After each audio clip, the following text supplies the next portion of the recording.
Good day. I am Neil Patrick Sabalia from COTM 3A, and today I will be discussing about one of the modules of our course Ethics, and it is entitled St. Thomas Aquinas' Concept of Law, which are the eternal law, the natural moral law, and the human positive law. But before we begin with the discussion, let us first know the author himself, St. Thomas Aquinas. So St. Thomas Aquinas is one of the most remarkable and known Roman Catholic saints. At the same time, he is a doctor of the church under the title the Angelic Doctor. He was born in 1225 near Naples, and he is a son of the Count of Aquino. At the age of 5, St. Thomas Aquinas entered the Abbey of Monte Cassino, which was founded by Saint Benedict, known as the father of Western monasticism, and he stayed there for about 9 years. At the age of 14, St. Thomas Aquinas entered the University of Naples, from where he was motivated and inspired to join and enter the Dominican order. In 1245, he entered the University of Paris under the tutelage of Saint Albert the Great, which is another Dominican saint.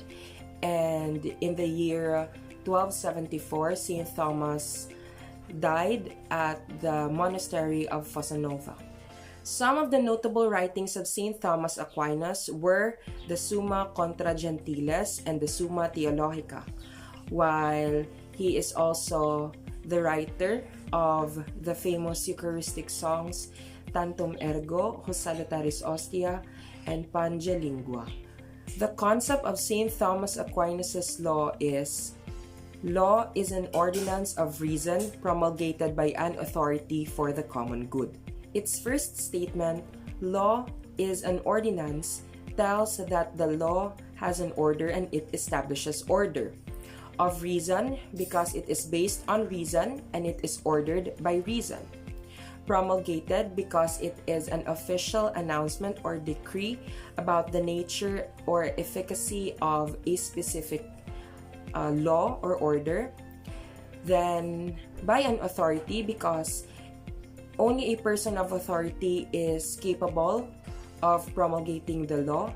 And for the common good, which is the final or the goal of the law, which is for the betterment and the good of all.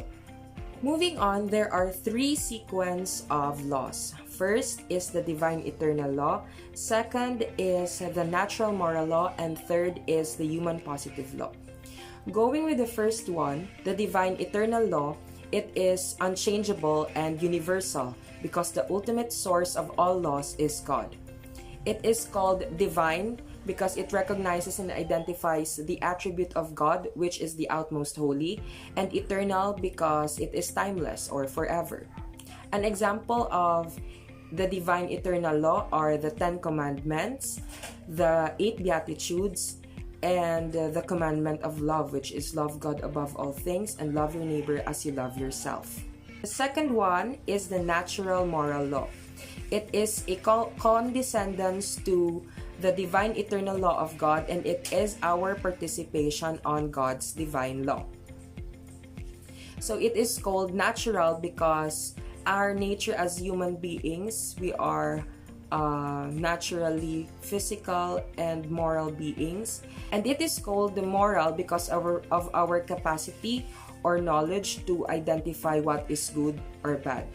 So an example of our natural moral law is the instincts of human identifying that killing someone is a sin.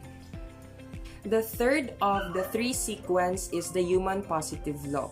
So it is a translation from the natural moral law, and it is described as something with emphasis on doing what is good rather than avoiding what is bad. And the perfect example of this are the civil law, which is applicable on the state, and the canon law, which is of the church. In short, all human positive law has its origin on the natural moral law, And the natural moral law is man's participation to God's divine and eternal law. And that's it. Those were the discussions presented, which focuses on St. Thomas Aquinas' concept of law that involves the eternal law, the natural moral law, and the human positive law. Thank you very much.